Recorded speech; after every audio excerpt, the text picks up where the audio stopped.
আসসালামু আলাইকুম রহমতুল্লাহ। সুপ্রিয় সপ্তম শ্রেণীর শিক্ষার্থীরা, আশা করছি তোমরা সকলেই ভালো আছো।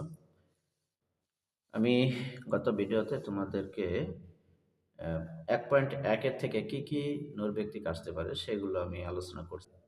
24টা প্রশ্ন আলোচনা করছি। এখন 25 থেকে আরো কিছু আলোচনা করে দেখাচ্ছি।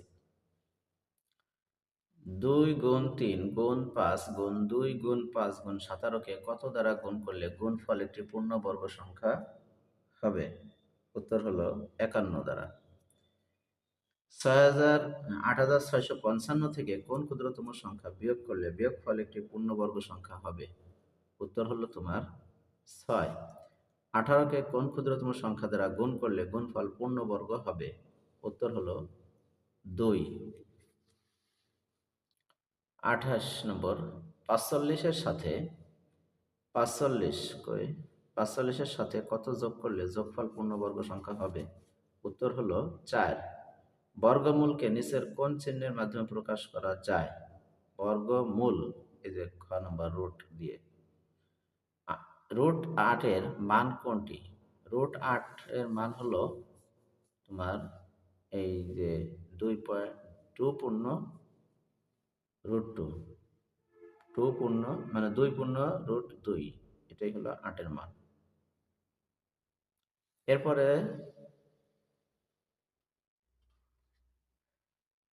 রুট 2, রুট 3, রুট 5, রুট 6 সংখ্যাগুলো কি ধরনের? এগুলো হলো অমূলদ সংখ্যা। অমূলদ সংখ্যা মনে রাখবা। 2, 3, 5, 6 এর উপর যদি রুট আসে সেটা অমূলদ হয়ে যায়। 64 এর বর্গমূল কত? 64 এর বর্গমূল হলো 8। 961 এর বর্গমূল কত? উত্তর হলো 31। 625 এর বর্গমূলের বর্গমূল কত? বর্গমূলের বর্গমূল, এদিকে একটা কথা প্যাচ লাগাই দিচ্ছে, দেখো। 625 এর বর্গমূল হলো হয় 25। আচ্ছা, 25কে গুণ দিয়ে গুণ করলে তোমার 625 হয়ে যাবে। 2304 এর বর্গমূল নিচের কোনটি? এখানে উত্তর হলো 48। আর একটা কথা আমি বলে রাখি, আসলে এই যে 34 নাম্বার, 625 এর বলছে বর্গমূল কত, যদি শুধু বর্গমূল বলতো যে 625 এর বর্গমূল কত, তাহলে উত্তর হলো 25।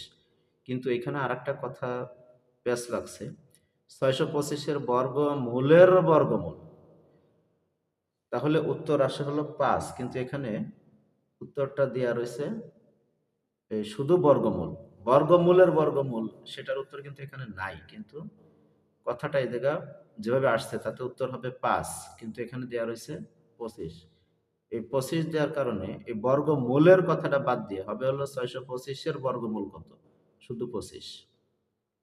যেহেতু বর্গমূলের বর্গমূল দিয়ে আছে, তার মানে 25-এরও বর্গমূল হবে 5। এটা হলো উত্তর হওয়ার কথা ছিল, কিন্তু তা এখানে দেয় নাই। আচ্ছা, যা হোক, 36, 2025 এর বর্গমূল, এটা হলো তোমার 45। আচ্ছা, 4225 সংখ্যাটির বর্গমূল সংখ্যার একক স্থানীয় অঙ্ক কত? উত্তর হলো 5। উত্তর হলো 5। কোন সংখ্যার প্রতি জোড়া মৌলিক উৎপাদকের জন্য ওই সংখ্যার বর্গমূলের কয়টি করে গুণনীয়ক নিতে হয়? উত্তর হলো 1টি করে। তারপরে 47,089 সংখ্যাটির বর্গমূল কত অঙ্ক বিশিষ্ট হবে? জবাব ফয়জুন্নেসা সরকারি বালিকা উচ্চ বিদ্যালয়ে আসছিল। উত্তর হলো 3। এখানে একটা ব্যাখ্যা দিছে, ব্যাখ্যাটা একটু পরে দেখি। কোন সংখ্যার একক স্থানীয় অঙ্ক থেকে শুরু করে বাম দিকের এক অঙ্ক পর পর যতটি ফোঁটা পাওয়া যায় এর বর্গমূলের সংখ্যাটি তত অঙ্ক বিশিষ্ট হয়। আবার দেখো, কোন সংখ্যার একক স্থানীয় অঙ্ক থেকে শুরু করে বাম দিকে এক অঙ্ক পর পর যতটি ফোঁটা পাওয়া যায় বর্গমূলের সংখ্যাটি তত অঙ্ক বিশিষ্ট হয়। যেমন দেখো, এখানে এই যে 9-এর উপরে একটা ফোঁটা, এক ঘর বাদ দিয়ে 0-এর উপর একটা ফোঁটা, আর এক ঘর বাদ দিয়ে 4-এর উপর আর এক ফোঁটা, তার মানে 3টে ফোঁটা পাইছি। তার মানে ওই বর্গমূল হবে 3 অঙ্ক বিশিষ্ট। বর্গমূল হবে 3 অঙ্ক বিশিষ্ট, এই কথাটা মাথায় রাখলাম। নিচের কোন সংখ্যাটি 8 এর মৌলিক গুণনীয়ক? নিচের কোন সংখ্যাটি 8 এর মৌলিক গুণনীয়ক? উত্তর হলো 2। 4489 এর বর্গমূল কত? উত্তর হলো 4489 এর বর্গমূল 67। যেখানে ব্যাখ্যা দেওয়া আছে কিভাবে বের করছে যে 67 হয়েছে। 16 সংখ্যাটির বর্গমূল একটি পূর্ণ সংখ্যা, বর্গের একক স্থানীয় অঙ্ক 6। তারপরে বলছে বর্গমূল একটি পূর্ণ সংখ্যা। এটা বর্গমূল একটি পূর্ণ বর্গ সংখ্যা, বর্গের একক স্থানীয় অঙ্ক 6, বর্গমূল একটি পূর্ণ সংখ্যা। তাহলে এই তিনটার মধ্যে সঠিক কোনটা? উত্তর হলো তিনটাই। 16 সংখ্যাটির বর্গমূল একটা পূর্ণবর্গ হয়, যেমন 4 4 16, 4ও তো একটা বর্গ সংখ্যা, 2 দুগুণে 4, এটা সঠিক। বর্গের একক স্থানীয় অঙ্ক হয়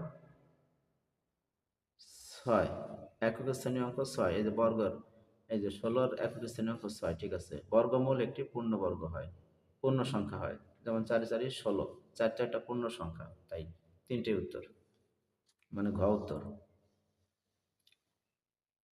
নিচের তথ্যগুলো লক্ষ্য করো, নিচের তথ্যগুলো লক্ষ্য করো। 46 একটি পূর্ণবর্গ সংখ্যা, 121 একটি পূর্ণবর্গ সংখ্যা, 81 এর বর্গমূল 9। সঠিক কোনটা? সঠিক হলো তোমার 2 আর 3। 46 পূর্ণবর্গ না, 46 হলো একটা পূর্ণ সংখ্যা, বর্গ সংখ্যা না। 121 বর্গ সংখ্যা, আবার 81 বর্গমূল 9, 9 নং 81, এই দুটো ঠিক আছে। 2 আর 3 উত্তর সঠিক, এই গ উত্তর। তারপরে দেখো 44, সে কি বলছে? 4 এর বর্গমূল 2, এটা সঠিক। এর দ্বিগুণ 8, এটাও সঠিক। বর্গ 16, এটাও সঠিক। তার মানে 1 2 3 তিনটেই সঠিক, ঘ উত্তর। কোন সংখ্যার বর্গের একক স্থানীয় অঙ্ক 6 হলে সংখ্যাটির একক স্থানীয় অঙ্ক হতে পারে কত? 4 হতে পারে, 6 হতে পারে, 8 হতে পারে। সঠিক কোনটা? উত্তর হলো 4 আর 8 হতে পারে। কোন সংখ্যার বর্গের একক স্থানীয় অঙ্ক 6 হলে সংখ্যাটির একক স্থানীয় অঙ্ক হতে পারে 4 আর 8। এবার হলো 49 সংখ্যাটি বিজোড় সংখ্যা, এটা সঠিক। পূর্ণ বর্গ সংখ্যা, এটাও সঠিক। 2 অঙ্ক বিশিষ্ট সংখ্যা, এটাও সঠিক। তিনটেই সঠিক, ক খ গ। 25-এর বর্গমূল বোঝাতে লেখা হয় √25। বর্গমূল 5, বর্গ সংখ্যা 50।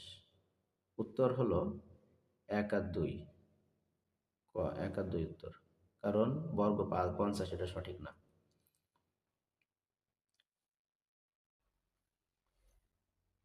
তারপরে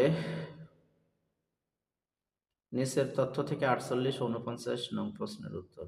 48-এ কি আছে? একটি সংখ্যা 3 হলে অপর সংখ্যাটি কত? একটি সংখ্যা 3 হলে অপর সংখ্যাটি কত? দুইটি ক্রমিক সংখ্যার বর্গের অন্তর 7। দুইটি ক্রমিক সংখ্যার বর্গের অন্তর হলো 7। একটি সংখ্যা 3 হলে অপর সংখ্যাটি কত? উত্তর হলো 4। বর্গের অন্তর দেখো, 3 3 9, 4 4 16, 16 থেকে 9 বাদ দিলে 7 থাকে। এল বর্গের অন্তর মানে বিয়োগ, বর্গ সংখ্যার অন্তর। 3 3 9, 4 4 16, 16 থেকে 9 বাদ দিলে 7 থাকে, উত্তর 7। তার মানে উত্তর হলো এখানে আমাদের 4। তো বন্ধুরা, এই পর্যন্তই আজকে থাকলো। পরবর্তী ভিডিওতে আমি অন্য কোনো বিষয় নিয়ে আলোচনা করব। সবাই ভালো থাকো। আসসালামু আলাইকুম।